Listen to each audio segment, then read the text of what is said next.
Bismillahirrahmanirrahim. Assalamualaikum warahmatullahi wabarakatuh.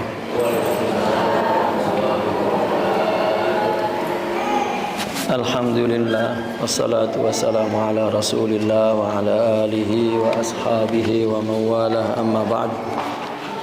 Hadratul Mukarram, orang tua kita, guru kita Pak Kiai Haji Thahir Nawawi, semoga senantiasa di dalam lindungan Allah, di dalam penjagaan pemeliharaan Allah, fi hifdzihi wa himayatihi wa riayatihi wa kanafihi zahirihi wa batinihi fid dunya wal akhirah.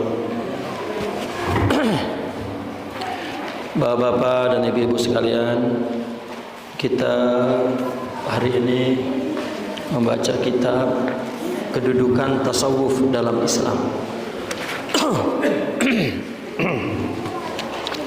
Kedudukan tasawuf dalam Islam. Di dalam buku ini terdapat ya Allah, dua bagian.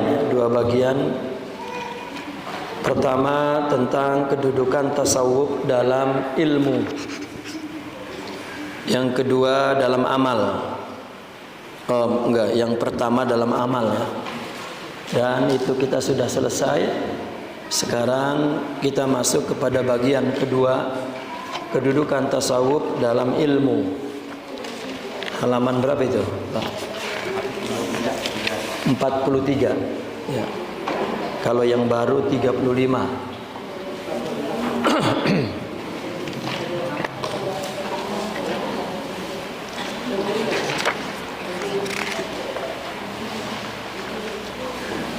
Bismillahirrahmanirrahim.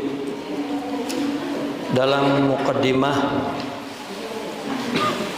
di situ saya menukil tulisan para ulama bahwa tasawuf dulunya adalah amal, belum muncul dalam bentuk ilmu. Dan ilmu-ilmu lain juga dulunya begitu. Tidak ada ilmu fikih, tidak ada ilmu akidah, tidak ada ilmu tasawuf. Dulunya adalah amal. Orang dalam ilmu fikih misalnya,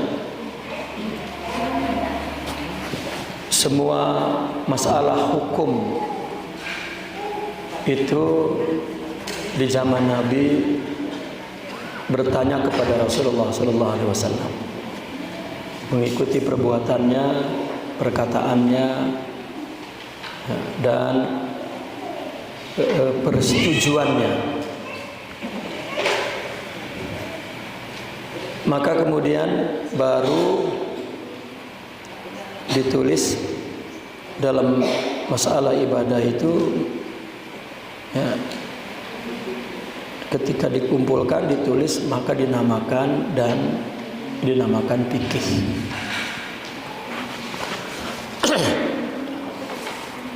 Kalau ditanya apakah ilmu fikih di zaman Nabi itu ada, tidak ada. Ya, kalau istilah fikih di zaman Nabi itu justru maknanya adalah tafsir. Yani fiqhul Quran, memahami Al-Quran. Orang di zaman Nabi, di zaman sahabat yang mampu menguraikan makna-makna Al-Quran, maka disebut faqih ya. Sama dengan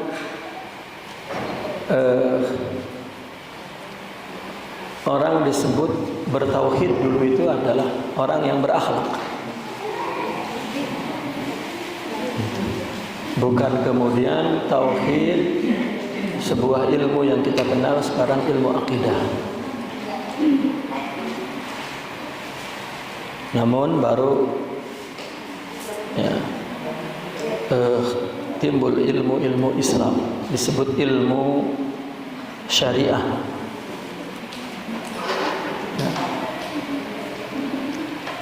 Nah, tasawuf juga dulunya adalah amal yang dipraktekkan oleh Rasulullah Shallallahu Alaihi Wasallam dan para sahabat. Belum muncul dalam bentuk ilmu. Namun ketika permasalahan yang berkenaan dengan tasawuf itu justru lebih permasalahannya itu lebih meluas dibanding fikih, maka sudah barang tentu menuntut untuk menjadi sebuah ilmu. Contoh misalnya, ya kalau rukun Islam kan 5 tuh. Fikih kan ngebahas apa yang ada dalam rukun Islam. Masalah ibadah, masalah sholat, puasa, zakat, haji, itu dibahas. Kalau sholat ialah semua orang sholat, tapi kalau haji kan yang mampu doang. Artinya bab-bab fikih itu tidak meluas, menyeluruh. Bab zakat yang kaya doang, yang enggak kaya enggak diwajibkan zakat. Puasa, ada orang-orang yang uzur yang dibolehkan tidak berpuasa.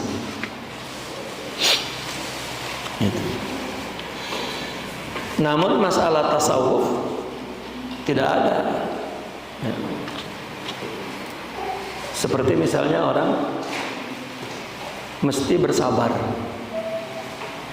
Ini enggak orang kaya, enggak orang miskin, sabar. Ya, enggak orang sakit makin perlu sabar. Ya, jadi permasalahannya menyeluruh. Ada ulama membuat satu gambaran, dia bikin kotak begitu tuh. Bikin kotak. Ya. Lalu di dalamnya dibuat kotak kecil. Ya, di dalamnya kotak kecil. Nah, kotak besar ini namanya tasawuf katanya. Kotak kecil itu fikih. Untuk menunjukkan bahwa fikih pun berada di dalam tasawuf.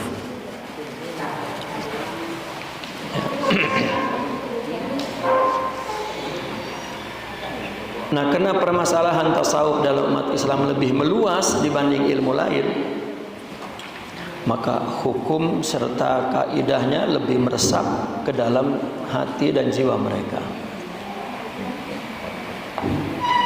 Bahkan kitab-kitab tasawuf pun tersebar di tengah lapisan masyarakat Islam. Akhirnya tasawuf membentuk menjadi sebuah ilmu. Bahkan sekarang jika ada orang mengkaji ilmu syariat, ya tasawuf mesti dikaji. Meskipun mereka tidak suka dengan tarikat, menolak tasawuf, ya. Ya, ada dalam firqah-firqah, kelompok-kelompok Islam menolak tasawuf. Ya, tapi kalau dia melakukan kajian atau kuliah, ya, di dirosat Islamiyah dalam pengkajian ilmu-ilmu Islam, maka mau nggak mau tasawuf. Jadi ada sekelompok orang, Pak, memandang tasawuf ini seperti ilmu sihir. Ilmunya boleh dipelajarin tapi tidak boleh diamalin. Bahkan bergidigan dia nggak dengar tasawuf. Tahu bergidigan? Hati-hati itu. Dan orang-orang sufi pun penyihir gitu. Kita ingat Rasulullah juga dulu dikatain penyihir. Ya.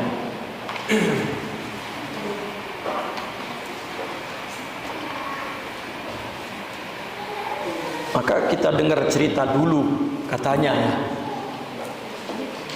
di Bekasi ini ulama yang sufi Ki Jahri doang. Ulama Banten yang lain di sekitar itu tidak bertasawuf, maka sering disindirin katanya dulu. Ya Abah suka cerita. Ki Jahari dikatain ulama tukang mikul surga neraka. Ulama akhirat.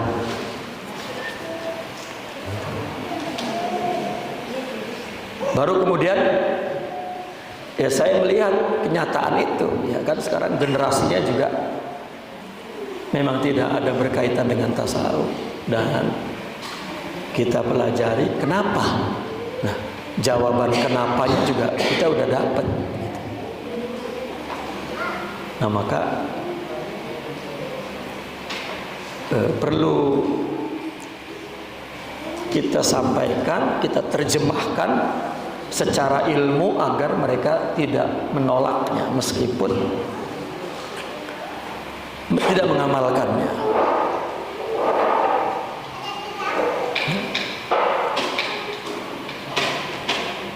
Saya pernah diundang di sebuah pesantren lah di Bekasi itu.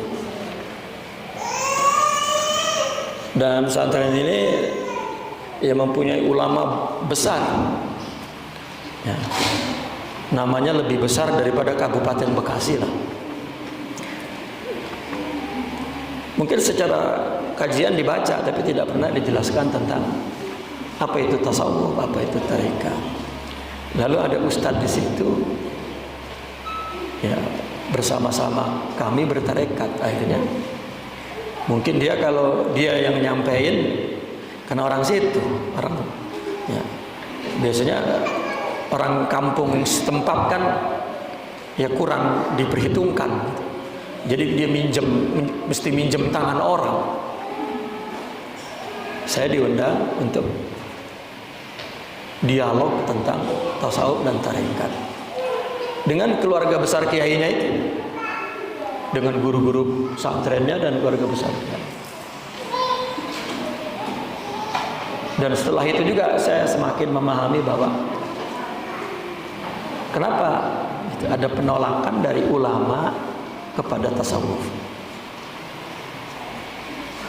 Ya. Setelah kita terangkan secara ilmu, tidak bisa menolaknya. Karena mabadenya ada, ilmu kan punya mabade. Ya. Asyrah atau itna asyar. Kita sampaikan dulu mabade dan terutama masailnya. Ya.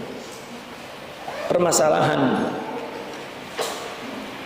ilmu tertentu itu kan, ilmu itu dilihat dari masailnya, permasalahannya.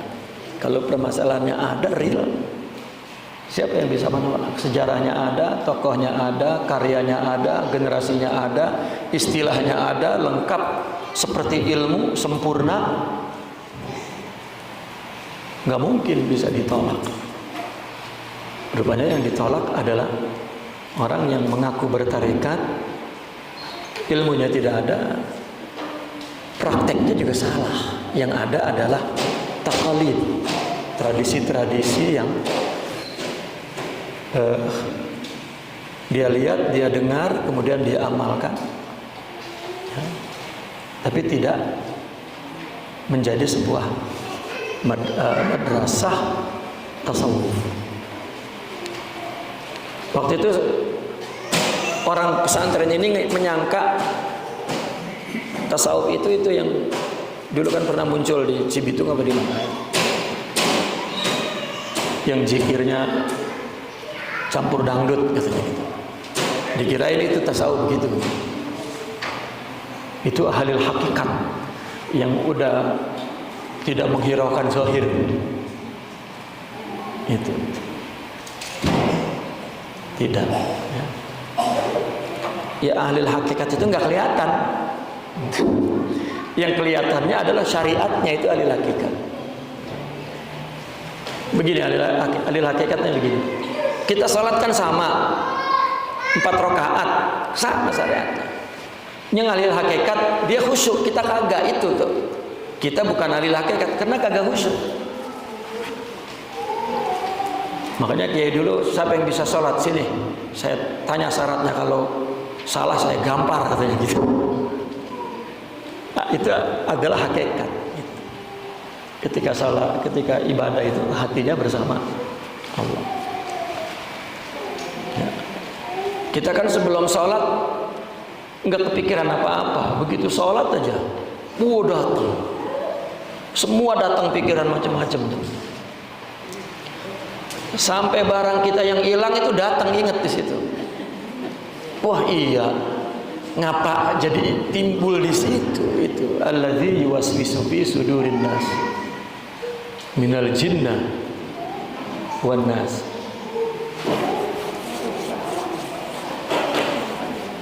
Jadi setelah saya memahami apa alasan orang menolak tasawuf, orang menolak tarikat, maka saya coba menulis beberapa buku, ya, karena kalau menulis dalam bentuk buku mungkin kelihatan ilmiah dan orang menghargai.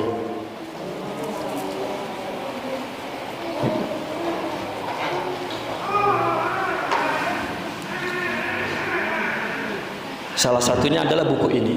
Ini termasuk buku yang pertama saya menulis ketika belajar menulis, ya, mengarang kitab. Ini buku pertama. Buku kedua tentang tarikat, At-Turuq As-Sufiyah, At-Tasawuful Amali. Bismillahirrahmanirrahim. Amma makanatu tasawuf fil ulumi syar'iyyah wasilatuhu biha fahiya awalan fardiyatul ilmil ainiyah. Kita udah jawab di mana kedudukan tasawuf di dalam amal, baik amal dalam arti aktivitas berdakwah atau amal dalam arti aktivitas ibadah. Karena orang menyebut amal Islam, dua isinya, dakwah dan ibadah. Menyebarkan agama itu merupakan amal Islam. Begitu juga mengamalkannya merupakan amal Islam.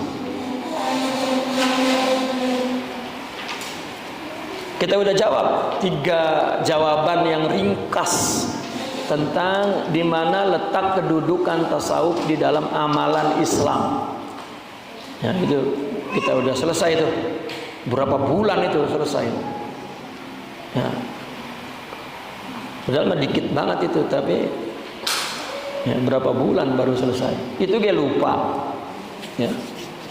99% lupa kayaknya. Lupa nggak, Bu?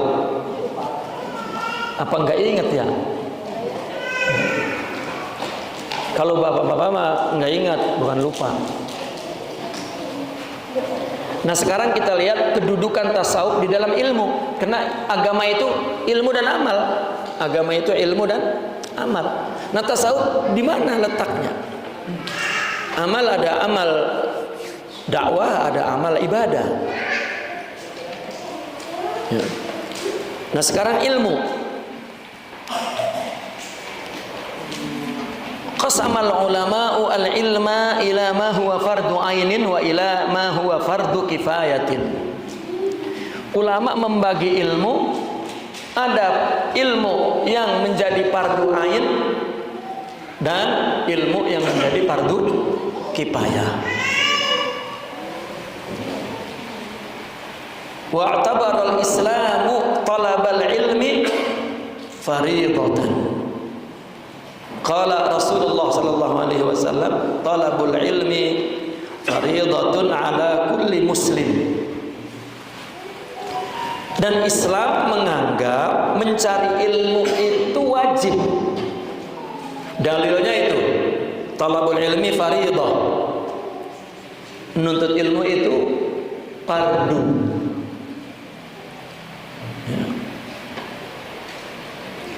Wa dzalika amrun tabi'i li'anna al-ilma huwa adatul ma'rifah. Nah, ketika kita melihat Islam mewajibkan menuntut ilmu, itu adalah perkara yang benar. Kenapa? Karena ilmu itu alat untuk mengetahui. Ya. Dan wal ma'rifatu wajibatun. mengetahui Allah, mengetahui hukum-hukumnya, perintahnya, larangannya, wajib. Nah, kalau mengetahui wajib, maka mesti mengetahui ilmunya.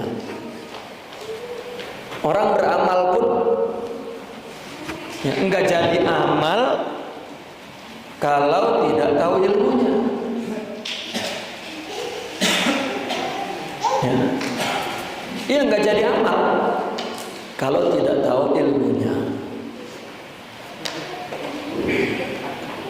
Maka dikatakan al-ilmu bila amalin yakun min haitsu dzati. Ilmu meskipun belum diamalkan, zat ilmu itu ada. Tapi orang beramal bukan dari sumber ilmu, enggak jadi amal, la yakun.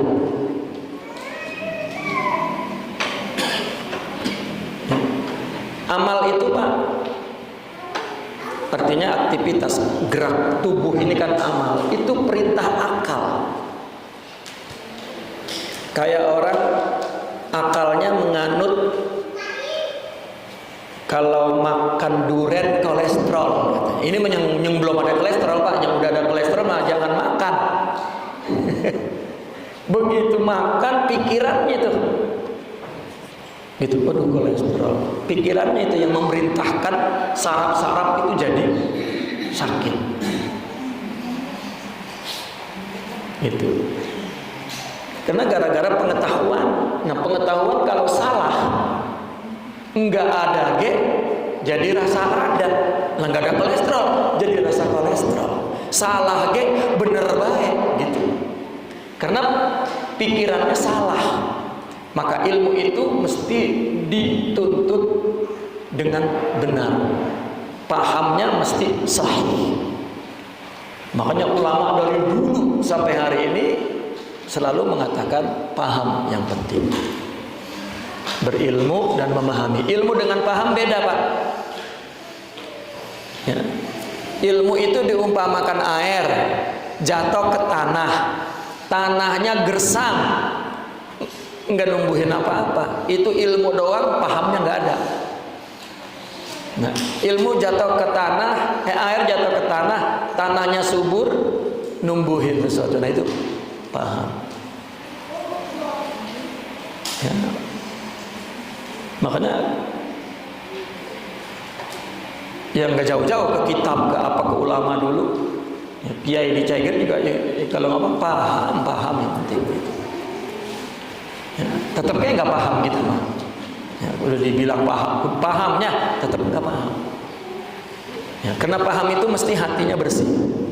Jika nggak bersih, sama masuknya ilmu, tapi beda pahamnya. Sama kejatuhan air, tapi beda tanahnya. Gitu. Kenapa? Karena al-amal itu samratul ilmi. Amal itu adalah buah pengetahuan. Karena tahu, jadi akan merintah beramal. Maka taunya tadi mesti benar pahamnya. Maka ada kan saudara kita yang tetap mengatakan misalnya kunut bid'ah, yaitu karena pengetahuannya begitu. Jadi kalau dia kunut itu, gitu. Coba kalau isi otaknya diganti, gitu. Dan di dalam Al-Quran dan hadis, akadal Islamu ala ahamiyatil ilmi wa raf'i min makanatil ulama fil mujtama. Dan Islam betul-betul menyatakan bahwa ilmu itu sangat penting, sehingga Islam mengangkat kedudukan ulama di masyarakat. Ya. Wa anaqa bihim muhimmat at-tafsir wa ta'wil wal fahm. Dan juga Islam mengaitkan kepada ulama untuk memahami tafsir, takwil dan paham. Gitu.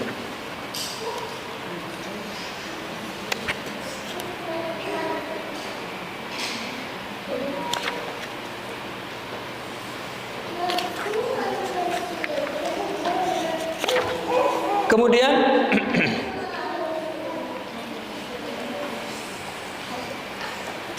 nah, maka Allah pun berfirman, yarfa'illahu alladzina amanu minkum walladzina utul ilma darajat.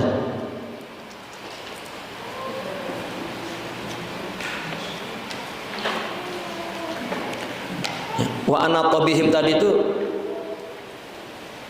wasallama ilaihim, yakni wa anata bihim wasallama ilaihim.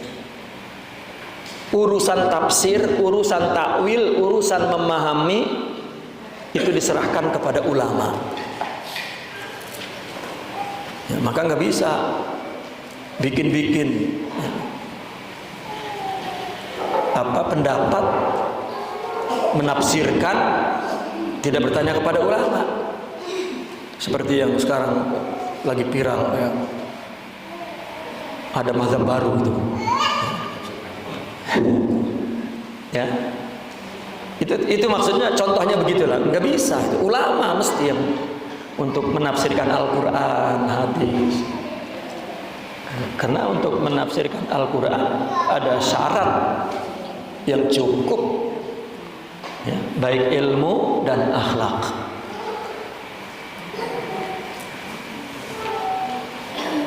Allah mengangkat orang yang beriman daripada mereka dan orang yang diberikan ilmu beberapa derajat.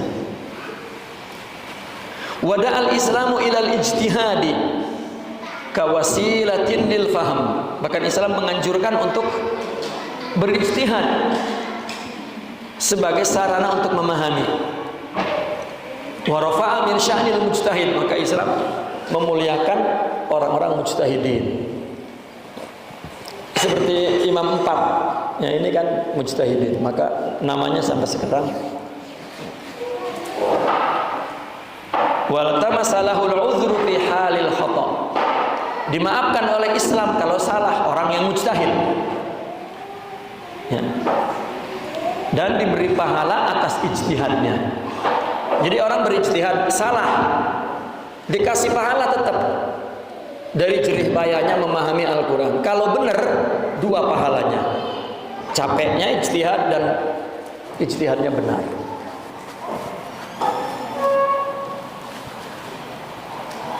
Nah, maka dari sini kita melihat wala majala fi mujtama'in islamiyyin lil jahl.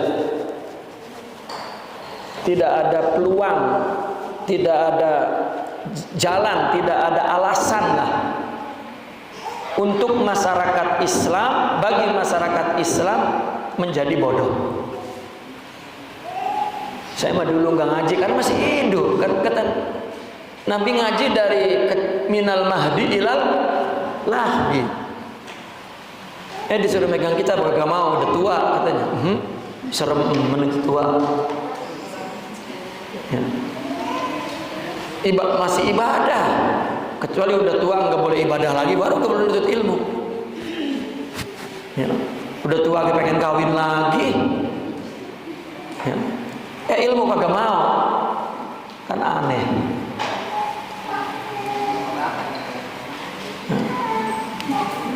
Bapak apa itu ya? Ibu mah enggak. Pegang kitab semua tuh ibu. Iya, nenek-nenek supaya yang doyan sama nenek-nenek lah.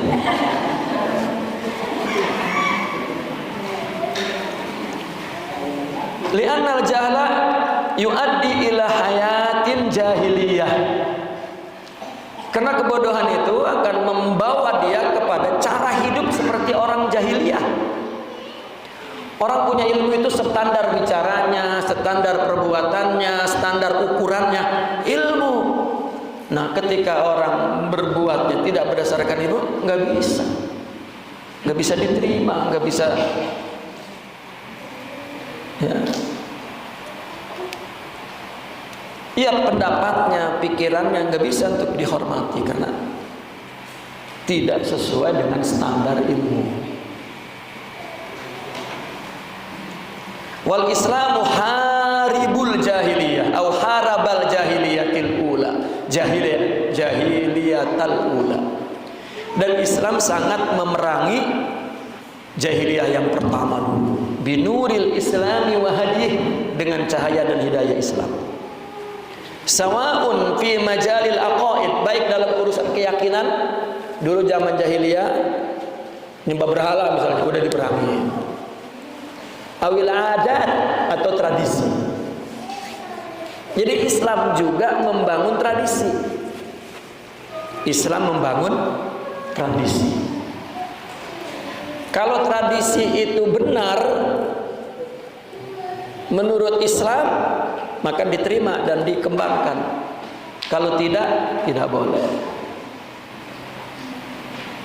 Misalnya ada nih di dalam di dalam masyarakat, di dalam Islam lah ada contoh-contoh ternyata itu adalah budaya Barat. Budaya Arab, tradisi Arab, ya, yang diadopsi oleh Islam dan seolah-olah menjadi Islam. Lalu kita punya alternatif yang beda dan menganggap bahwa ini lebih baik. Begitu. Jika berkaitan tentang etika dan untuk memenuhi syarat syariah, justru akal sehat itu mengatakan yang lebih dekat itu budaya Arab terhadap napas Islam daripada budaya kita. Gitu. Kan sah memang mengadopsi budaya itu sah, kalau bahkan menjadi dalil dalam usul fikih. Hanya tinggal mana yang paling dekat ya, dengan Islam. Contoh misalnya, perempuan berpakaian supaya nggak kelihatan tubuhnya, itu nggak bisa diganti sama kebaya. Orang pakai kebaya kan kayak pesor dilipat sama daun, kayak lepet gitu.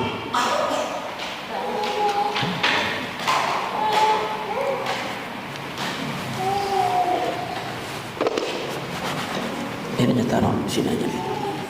Ini taruh di bawah. Wa nabda awil qiyam as-saidah awil qiyam as-saidah.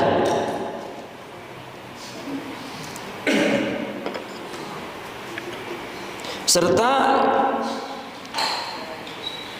nilai-nilai moral yang beredar. Ya.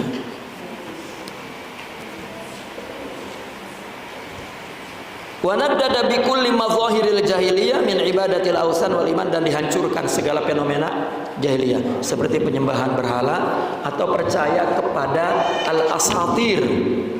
Ya, apa asatir itu? Dongeng atau mitos, khurafat. Itu diperangi karena itu kecenderungan pikiran yang kosong dari makrifat, maka timbul khurafat.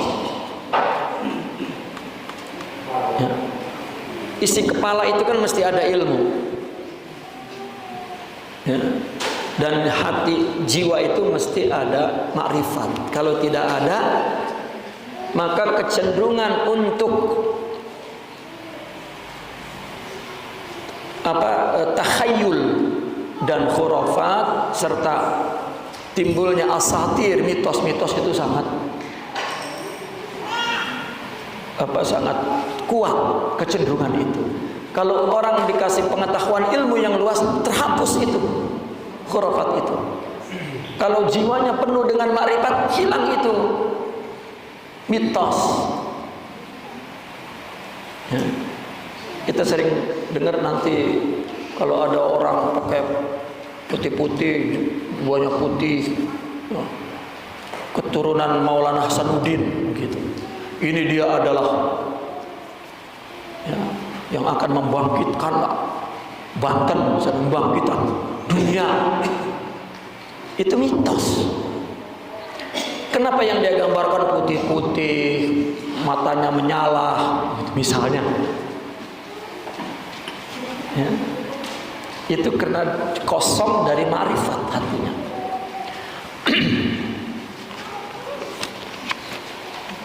Kan untuk membawa kebangkitan agama, akidah, berarti orang yang berilmu, orang yang berakhlak.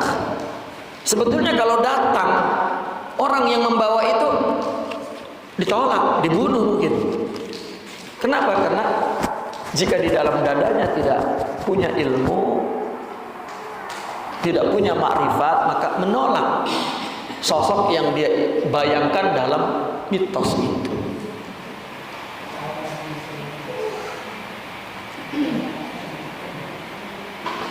Maka perlu membangun, mendidik, menyiapkan generasi yang berilmu dan berakhlak agar ketika datang orang yang membawa kebangkitan diterima. Kalau enggak, yang enggak diterima, karena apa yang akan dia bawa tidak ada dalam isi pikirannya. Nah itu di mana-mana timbul seperti itu. Kalau ada ilmu, semua ada di Al-Quran, semua ada di hadis, semua ada di kitab ulama Allah. Ya.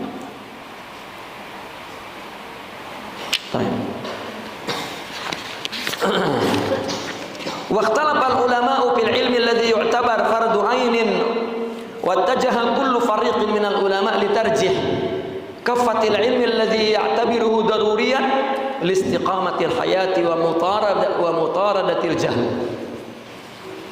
Ulama berbeda pendapat tentang apa?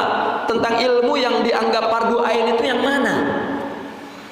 Nah, setiap golongan ulama berupaya memenangkan bidang ilmu yang dianggap penting untuk menegakkan kehidupan dan mengusir kebodohan. Ulama fikih mengatakan bahwa yang fardu ain itu fikih doang, karena dia menjelaskan tentang amalan ibadah. Kata akidah lah yang fardu ain mah, karena orang keyakinannya akidahnya mesti benar, kalau nggak benar enggak. Ya. Kata ahli tafsir, ahli hadis, ilmu tafsir, ilmu hadis, mas, ente mau dari mana semua itu kalau nggak bukan dari Quran dan hadis? Kata orang sufi juga, ilmu tasawuf yang fardu ain mah, kalau ente nggak sabar, nggak ridho, nggak khusyuk, nggak aja artinya semua itu. Akhirnya rupanya ulama memandang bahwa ternyata ilmu fardu ain itu 3: fikih, akidah, tasawuf. Maka kedudukan tasawuf yang pertama dalam ilmu dia fardu ain. Nah, kita heran tuh kalau ada saudara kita ingin membuang tasawuf, menenggelamkan tasawuf, jadi kurang fardu ainnya itu. Sebetulnya ilmunya yang dia tolak, adapun amalnya nggak bisa dia tolak. Buktinya mereka ada orang soleh, berarti kan sabar dia beribadah. Buktinya dia nerima terhadap takdir, berarti dia ridho. Kita yang katanya bertasawuf, sabar kagak, ridho kagak. Ya, makanya sebenarnya orang sufi itu setelah dia mengetahui ilmunya, malu untuk mengatakan ilmunya, karena tasawuf bukan di ilmu, di amal. Dan itu selalu dinyatakan begitu. Akhirnya ada orang sufi nggak mau nuntut ilmu, goblok lagi jadinya, salah lagi, salah menangkap paham dari ulama, itu masalahnya. Ya. Kita tidak sedikit melihat orang-orang yang berintisab dirinya kepada tarekat, kepada tasawuf di mana-mana. Oh, itu ilmu, itu kulit. Ya. Itu mah masih zahir, kita mau udah batin. Ya. Kalau di Banten bukan bating. Ini udah bating-bating. Tidak ada.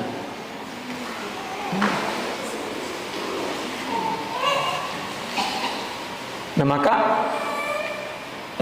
perlu dijelaskan bahwa tasawuf itu dari kedudukannya ilmu fardu ain. Fardu ain. Ada ulama yang mengatakan fardu ain itu 4: akidah, dan itu yang sifat 20 itu udah satu metode ringkas untuk memenuhi keparduainan orang mengenal Allah itu. Ringkas banget udah itu. Ya. Di mana ma'nawiyah ar-rabbaniyah, identitas ketuhanan itu dijelaskan dalam 7 sifat. Hayatun, ilmun, iradatun, kudratun. Sebetulnya 4. Ya. Sebetulnya 4. Cukup 4 sebetulnya. Hayatun, ilmun, iradatun, kudratun. Awalnya disusun 4 karena ini akli. Tetapi karena dinakli di Al-Quran ada sam'un wa basarun wa kalamun, maka digabung jadi 7. Ini identitas Tuhan yang paling dekat dengan akal kita, bahwa Allah hayatun, hidup. Ya, hidup itu sama dengan wujud. Ya. Oleh karena itu, jika sesuatu yang wujud dan tergeletak di alam semesta ini, berarti dia hayatun, hidup. Nah, wujud ini kan ada yang kelihatan bendanya, ada yang tidak kelihatan bendanya. Nah, yang kelihatan benda ini mesti mudahnya masanya terbatas, dimensinya terbatas. Ya. Kayak tubuh kita ini kan terbatas, berapa tahun nanti mati, rusak, nah, udah pada meretak badan, ya. Gigi pada copot, udah ada mudahnya. Kalau yang tidak ada madahnya, tidak ada bendanya, maka tidak ada mudahnya. Ruh kita, malaikat misalnya, maka kita paham Allah hayat, ya, dan seterusnya. Wa qala al-fuqaha al-muradu bihi ilmul fiqh, li'annahu ilmu ma'rifati ahkamil ibadat wal muamalat. Kata ulama fikih, yang dimaksud dengan ilmu fardu ain itu ilmu fikih. Karena itu ilmu fikih itu ilmu untuk mengetahui hukum ibadah dan muamalah.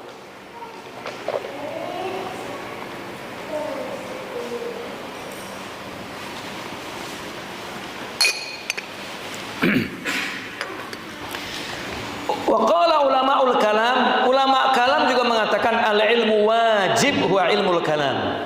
Ilmu yang fardu ain yang wajib itu ilmu kalam. Li'annahu al-ilmu alladhi yudriku bihil muslimu at-tauhida wa yusahhihu bihil aqidata.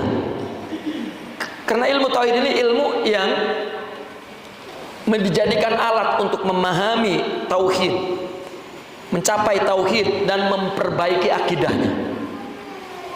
Wa qala al-mufassiruna wal muhadditsun al-muradu bihi wal ilmul kitabi was sunnah. Yang dimaksud Pak ilmu yang wajib itu adalah ilmu Al-Quran dan hadis. Li'anna bihima yatawassalul muslim ila tashihi aqidati wa ma'rifatil ahkami minal halal wal haram. Karena dengan Al-Quran dan sunnah maka orang Islam dapat mencapai kepada memperbaikan akidahnya, mengenal hukum halal haramnya. Itu. Yang keempat, qala al-mutasawwifah, al-wajibul ladzi yu'tabaru fardu ainin huwa ilmu tasawuf.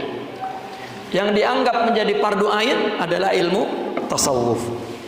Kenapa? Li'annal ilma yu'rafu bihi ya'rifu bihi al-'abdu nafsahu wa maqamahu 'indallah. Karena dengan ilmu tasawuf, ya, seorang hamba akan mengenal dirinya, siapa dia, dan kedudukannya di sisi Allah. Wa yashmulu kullama yata'allaq bi ma'rifati afatin nufus wa khawatiril qulub.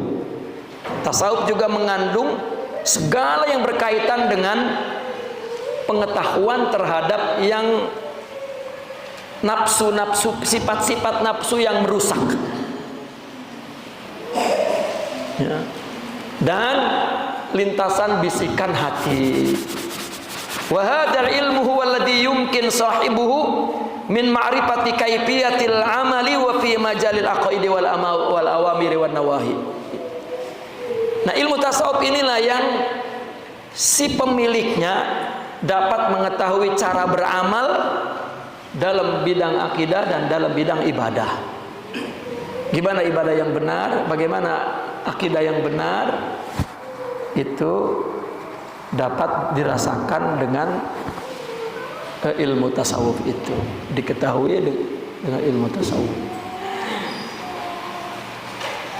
Ya orang kan sama-sama ibadahnya, ya, tapi dengan tasawuf maka baru diketahui mana yang benar, mana yang tidak. Ammal ulum allati tadkhulu dibna furudil kifayah fa huwa al-ulum allati la yumkin al-istighna'u anha li hajatin nasi ilaih li salamatil abdan wal intizamil muamalat wal adat ka ulumut tib wal hisab wal riyadiyat wal falak wa usul sinaat wat tijarat wa la yushtaratu an yata'allamaha kullu fardin li anna ma yahtaju ilaihi al-mujtama'u huwa wujudul mutakhassisi fi hadhihi al-ulumi liruju'i ilaihi 'inda al-hajah bi khilafi ulumil aqidati wasyari'ati fa yajibu ala kulli fardin an ya'rifa usula aqidatihi wa ma yahtaju ilaihi ala wajhil ijmal min ahkamil halal wal haram. Adapun ilmu yang termasuk ke dalam fardu kifayah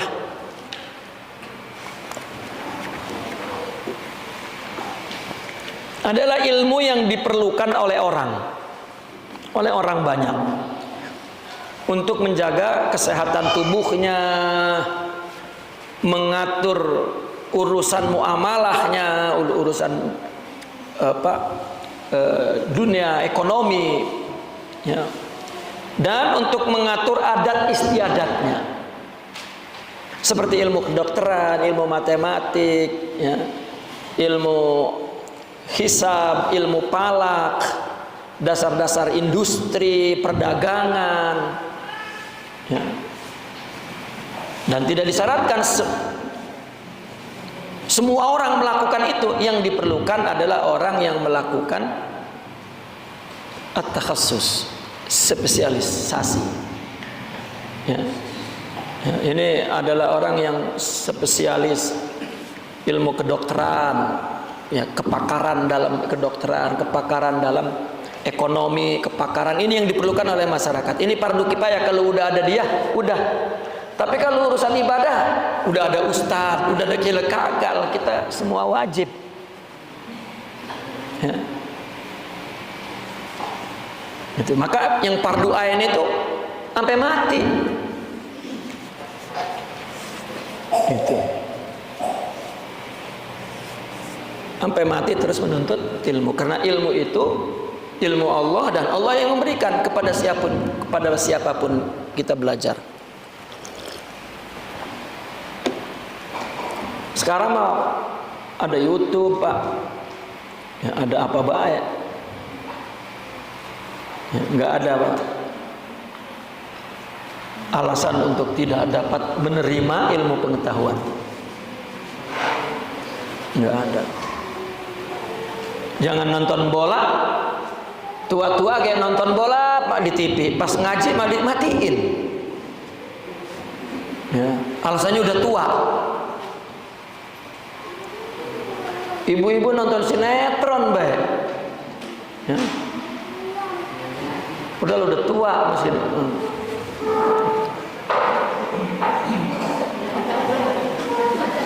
Itu yang pertama. Yang kedua, min usulil ulumi syariah wa furu'iha.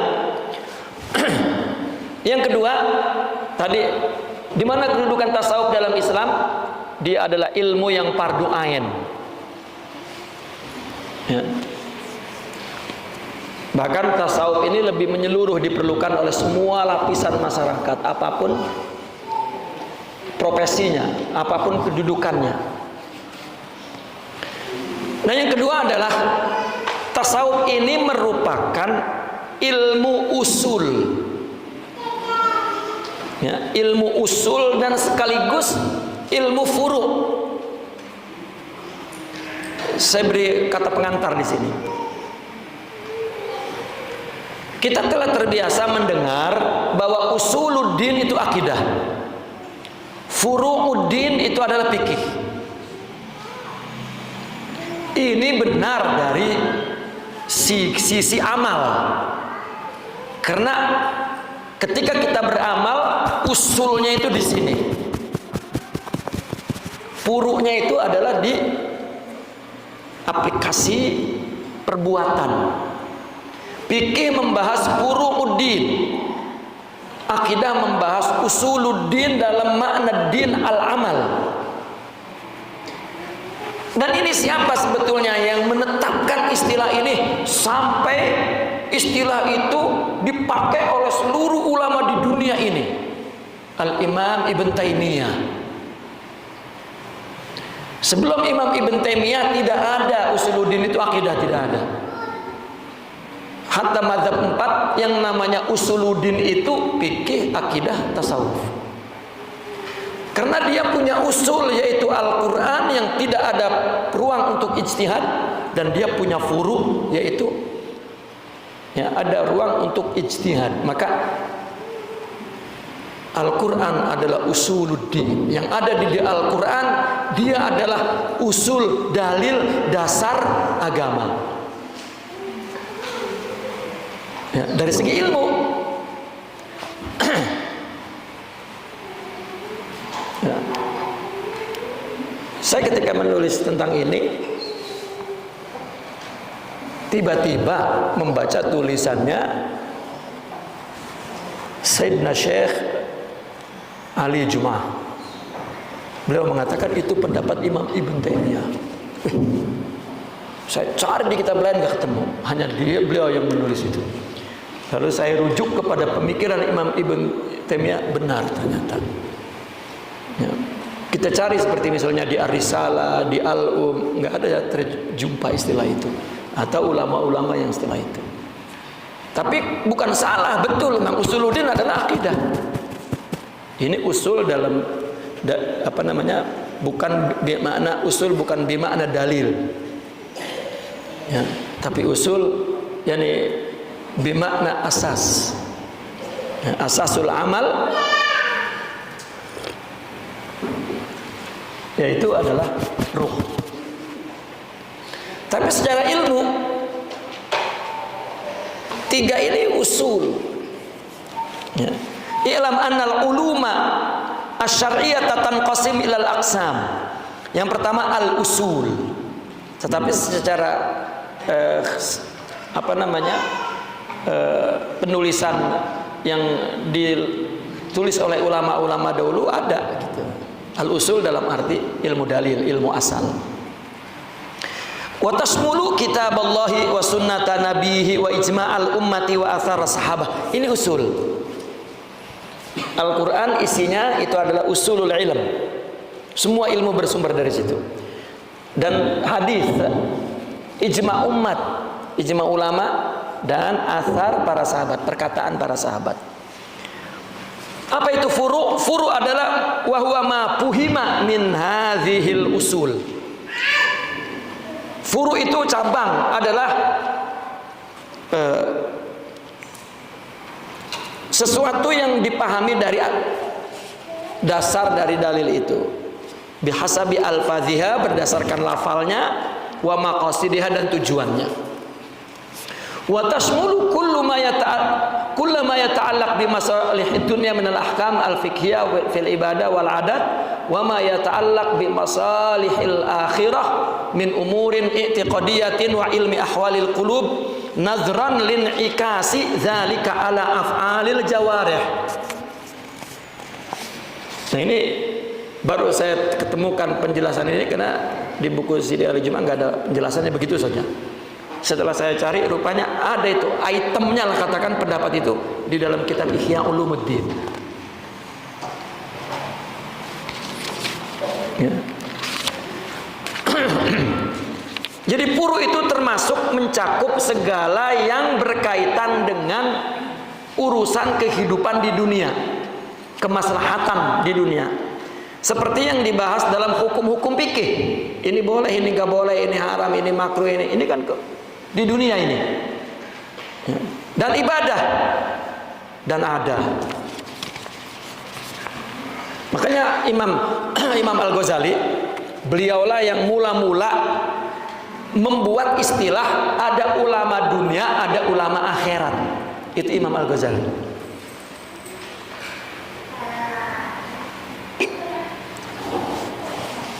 Ulama dunia itu termasuk ulama fikih, ulama mutakallimin, ulama akidah, ulama yang seluruh pembahasannya untuk amal-amal di dunia. Dan ulama akhirat itu adalah ulama tasawuf yang berbicara tentang ruhani amal itu yang membuat orang berharga di akhirat, ruhnya. Orang mungkin di sini sabar kurang dihargai, tapi di akhirat dihargai. Bahkan kita lu jangan sabar-sabar banget, ntar bubar kan nggak ada harganya tuh. Ibu-ibu di madu suruh ridho nggak mau, ridho ntar gua apa bu? Padahal kalau dia ridho ada akhiratnya gitu. Ya pak.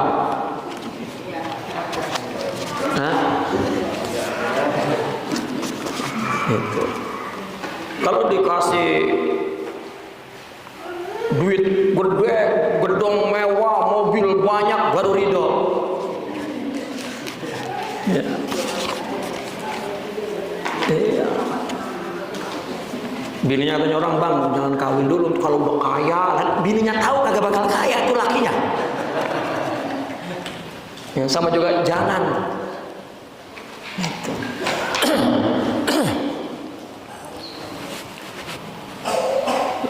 Saya digituin lah, kalau nunggu kaya malah mati gua, nggak kaya. Ya bu, tahu kata ibu.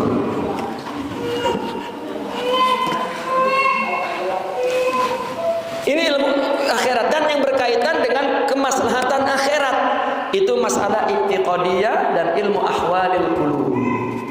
I'tiqadiyah juga ini bukan ilmu kalam. Ya, i'tiqadiyah masalah keyakinan. Coba kita buka kitab ketika dia membahas kepada amal praktek. Seperti bukunya Al-Imam Al-Qushairi, beliau kan ulama abad keempat. Beliau mengatakan wajib seorang hamba memperbaiki akidahnya. Itu bukan baca kitab, akidah. Jadi i'tiqadiyah yang diperbaiki, bahwa kamu melakukan hidup ini untuk Allah, itu akidah yang diperbaiki. Jangan untuk apa-apa. Selama orang melakukan berbagai amal dan kebaikan tidak murni untuk Allah, maka i'tiqadnya cacat, akhiratnya tidak ada. Itu namanya i'tiqad. Makanya ulama sufi mengatakan yang penting i'tiqad. Apa? Melakukan sesuatu bukan untuk apa dan siapa, bukan untuk dirinya, kedudukannya, hartanya, ingin dipandang, bukan lillah. Ya apabila lillah sesuai tentunya dengan syariah. Ya, nggak bisa lillah melanggar syariah.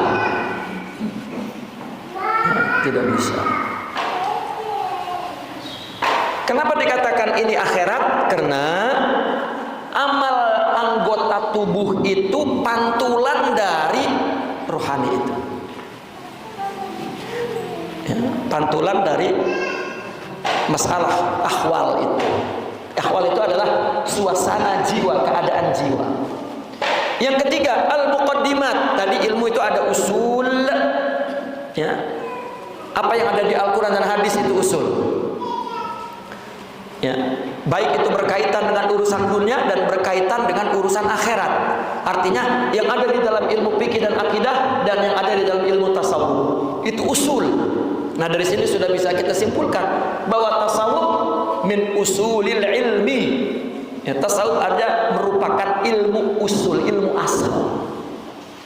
Karena ada di Al-Quran, innallaha ma'as sabirin wa ma'as syakirin, isbiru wa sabiru, ya, wasta'inu bis sabri was salah. Ya, dan banyak hadis-hadis yang mengatakan. Yang ketiga ilmu muqaddimah. Ilmu muqaddimah ini adalah allati tajri majral alat ka ilmi lughah wan nahwu li'annahuma adatun li fahmi kitabillahi wa sunnah. Muqaddimah ini ilmu permulaan. Ya, yaitu ilmu alat nahwu saraf balaghah itu. Ya, orang mau masuk kepada Al-Qur'an atau memahami fardu ain mesti lewat situ. Yang keempat, al-mutammimat, ini penyempurna. Apa itu? Wahiyya al-ulumul lati tusaidu ala fahmi dalalati al-alfaz wa tafsiri ma'aniha.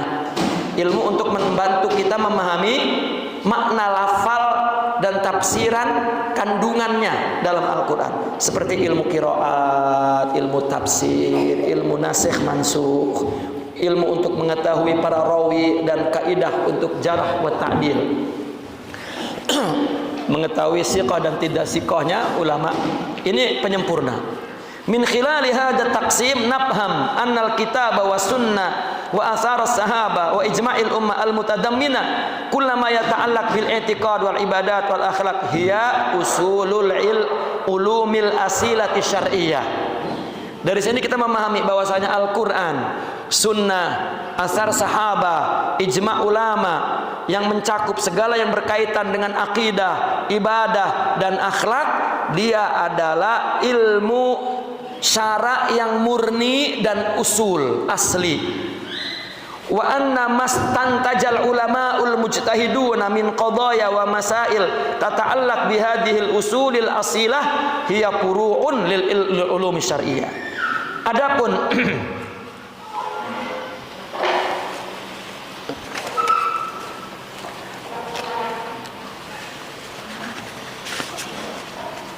mana?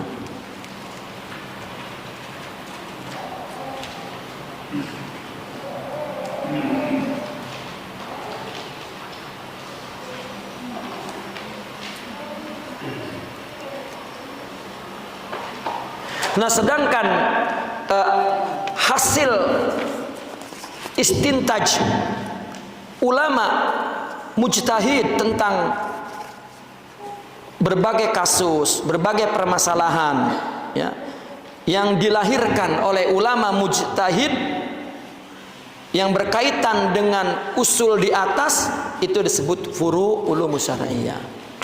Seperti misalnya dalam tasawuf, ya, zikir itu usul. Karena Al-Quran suruh zikir banyak. Ya, bersuhbah itu usul. Kunu ma'as sadiqin. Ya ayyuhalladzina amanu kunu ma'as sadiqin. Wahai orang yang beriman, ya, bersamalah dan menjadilah. Ya, menjadi itu kudu bersama karena kunu kainunah ma'a as-sadiqin ma'iyah as-sadiqin. Ya, untuk menjadi shadiq maka bersama dengan orang shadiq. Ya, itu namanya as-suhbah. Itu. Adapun qasidah, ya, maulid, baca berjanji, baca maulid lah, bukan berjanji aja kan maulid, ada simtud duror ada. Nah, itu furu.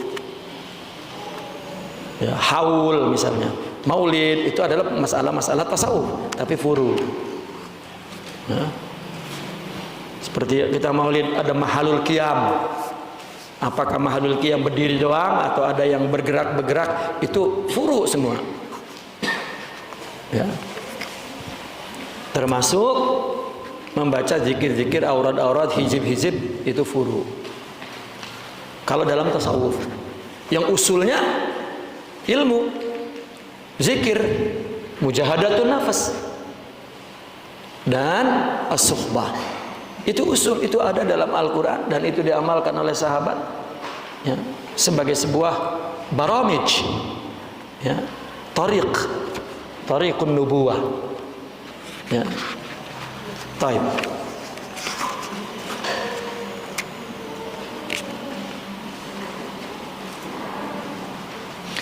Maka yang kedua kita simpulkan bahwa tasawuf itu adalah ilmu dasar agama. Ya, dasar. Kalau nggak ada tasawuf, maka kita kehilangan satu dasar, satu asas. Ya.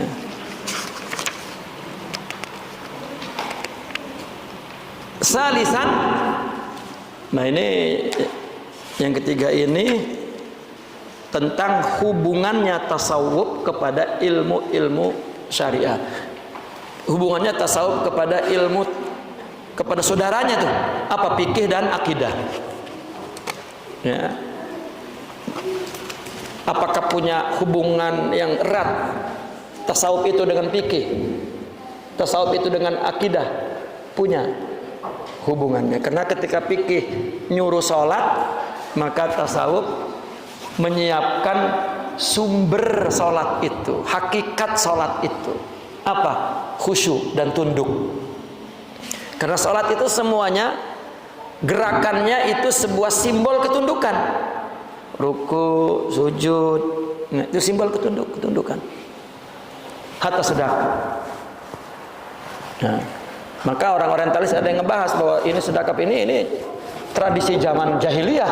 Orang apabila memuliakan orang gitu. Sampai sholat juga. Itu.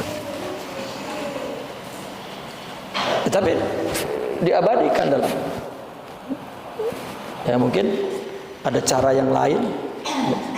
Diambil seperti misalnya berdiri. Itu kan berdiri itu sejak zaman Nabi Adam pun orang jika memuliakan, jika artinya kita sedang duduk kemudian datang orang yang kita hormati mesti berdiri. Ya, mesti berdiri. Itu kan manusiawi. Ya. Di salat berdiri ada, gitu. Atau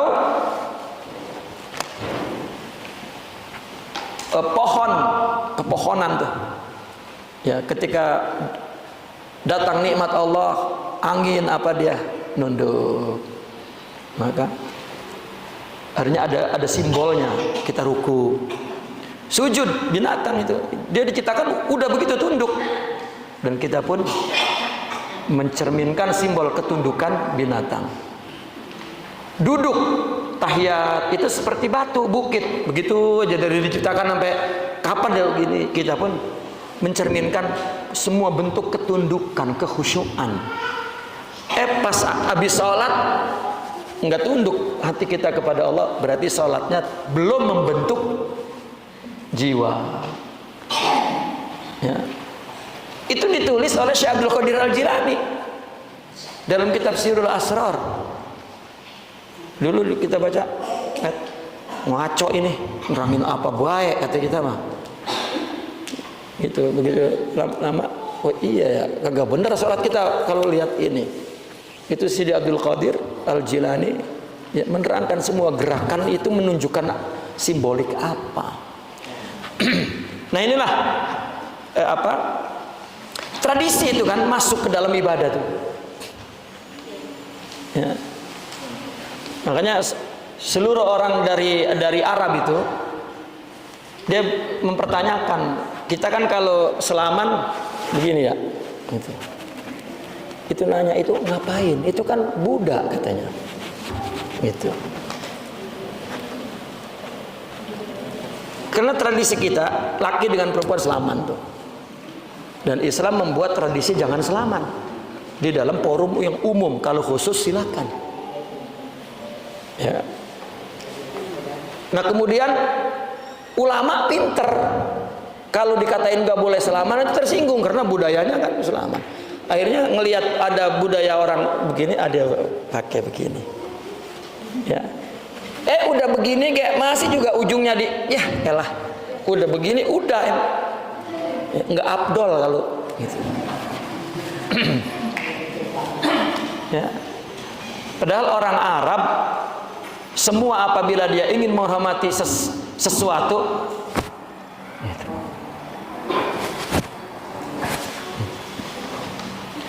Mereka disebut saja nama Allah, disebut saja nama Nabi ya.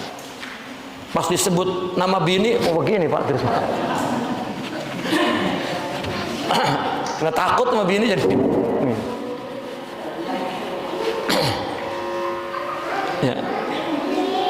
Nah maka saya melihat nih di Asia Tenggara nih yang berubah total budaya begini itu dari petani mulanya berubah. Nah, petani rupanya karena saya kaji itu, ya, artinya saya bukan melihat fenomenanya saja, saya kaji betul. Dari petani itu merubah seluruh Malaysia, Singapura, Brunei, Filipina, semua begini. Hebat memang Indonesia itu. Ya, nggak ada yang bisa mempengaruhi dia. Karena itu adat sana, adat sini, adat. Padahal coba, artinya cium dengan adab, mana yang paling dekat adab? Adat itu dengan Islam. Ya. Itu nggak ada tuh di gini, cuman kita. Hatta ulama petani datang ke sini. Ya. Dulu saya ingat banget ada ulama petani itu mampir di rumah Kang Haji Nas tuh. Ya. Terus masih ada ibu pengen ketemu selaman begini. Itu kiainya, ulamanya bilang begini, terus jalan nanya, itu kenapa ibu begini, katanya. Karena generasi itu tuh berarti udah lama dia membuang. Ya karena ulama bertanggung jawab menghaluskan kembali adat, budaya, cara hidup, berpikir, cara ibadah yang sudah kelamaan kan agama ini jadi taklid, jadi tradisi. Enggak tahu asal usulnya udah. Nah itu ya kan Allah pada hakikatnya yang memelihara agama ini. Gitu, mesti ada tajdid. Ya. Di Banten kan dulu tempatnya ilmu, tempatnya cahaya, tempatnya wali, tempatnya apa. Ya, sekarang cuma tempatnya Jawara. Jawara juga hampir nggak ada sebetulnya mah. Ya, cuma ada 2 biji doang. Ya. Udah pada telembok. Tapi nama besarnya hebat. Artinya Allah perlu kepada generasi baru. Ya, yang berpikir itu akan diinspirasikan oleh Allah generasi banyak. Gitu. Dan biasanya terjadilah pergesekan antara generasi muda dengan generasi tua. Saya membaca teringat dulu Wali Songo itu dulu, ya,